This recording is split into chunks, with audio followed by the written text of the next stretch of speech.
Hello guys, আজকে দেখাবো আমি আপনাদের কিভাবে চিকেন বিরিয়ানি বানানো হয়। এর জন্য আমি এখানে নিয়ে নিচ্ছি, দেখেন এটা এই যে জিরার গুঁড়া, ধনের গুঁড়া, এলাচের গুঁড়া, শুকনো মরিচ, এই যে আপনার হোয়াইট পেপার, আর এই যে হলো আপনার দারচিনি।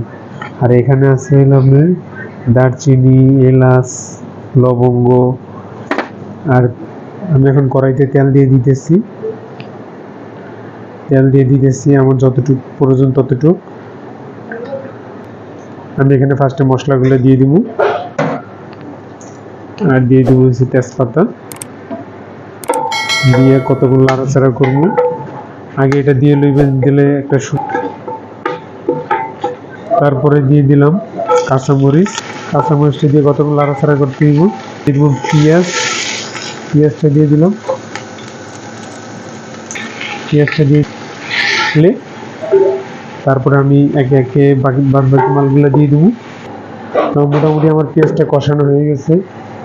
আমি এখানে দিয়ে দিলাম আদা রসুন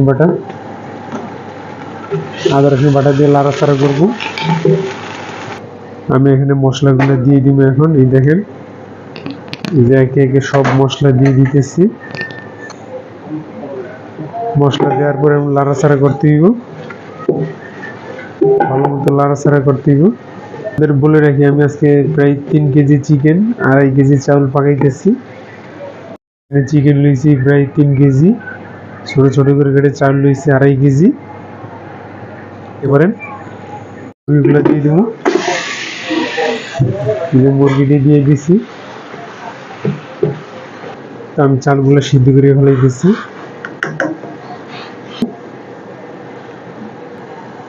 আর তেজপাতা দিয়ে লইছি।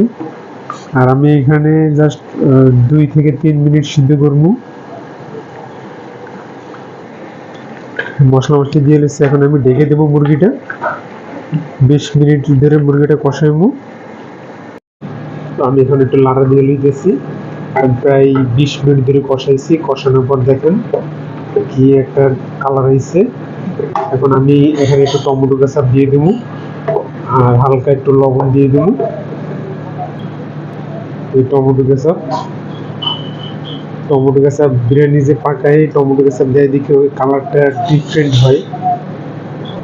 এই পর্যায়ে আমি দিয়ে দিব একটু বাটার। এই দেখেন বাটারটা, এই যে বাটার দিয়ে দিলাম। দিয়ে আমি এখন একটু নাড়াচাড়া করবো বাটারটা মিক্স হওয়ার জন্য। এই যে চালটা দিয়ে দিলাম, এই যে চালটা দিয়ে একটু নাড়াচাড়া 20 থেকে 25 মিনিটের জন্য। আমি এটা যেটা করবো, আমি এটা গ্রিল করবো। আমার যেহেতু গ্যাস ওভেন আছে, আমি গ্যাস ওভেনে এটা গ্রিল করবো। আমি এখানে সামান্য পরিমাণ পানি ইউজ করবো। পানিটা আগে গরম করে রাখছিলাম, এই যে সামান্য পানি ইউজ করবো। এই যে আমি এখন আপনাদের দেখাই, এই যে দেখেন 2 ঘন্টা পর আমি গ্রিল থেকে বের করছি। আমি গ্যাস ওভেনে দিছিলাম। এখন আমি এটার উপর বাটার দিয়ে দেবো। এই যে আমি বাটার মেল্ট করে নিচ্ছি। এই যে বাটারটা সুন্দর মতো চারদিকে আমি দিয়ে দেবো, দিয়ে একটু লাড়া দিয়ে নেব। অসাধারণ একটা ফ্লেভার আসতেছে। আমি বলবো যে না, এটা হোটেলের, একদম হোটেলের মতো পাকাইছে। আপনি কালারটা দেখলেই বুঝতে পারবেন, একদম হোটেলের কালার, অসাধারণ। আমি খেয়ে আপনাদের দেখাচ্ছি কেমন। এই যে দেখেন আপনাদের সেই পছন্দের বিরিয়ানি, চিকেন বিরিয়ানি কেমন হলো অবশ্যই জানাইবেন।